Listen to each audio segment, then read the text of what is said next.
నేను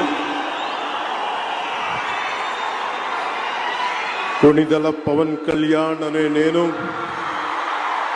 శాసనం ద్వారా నిర్మితమైన భారత రాజ్యాంగం పట్ల నిజమైన విశ్వాసం, విధేయత చూపుతానని, భారతదేశ సార్వభౌమాధికారాన్ని, సమగ్రతని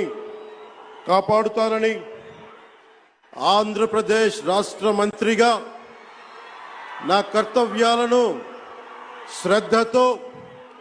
అంతఃకరణ శుద్ధితో నిర్వహిస్తానని, భయం గాని, పక్షపాతం గాని, రాగద్వేషాలు గాని లేకుండా రాజ్యాంగాన్ని, శాసనాలని అనుసరించి ప్రజలందరికీ న్యాయం చేకూరుస్తాను.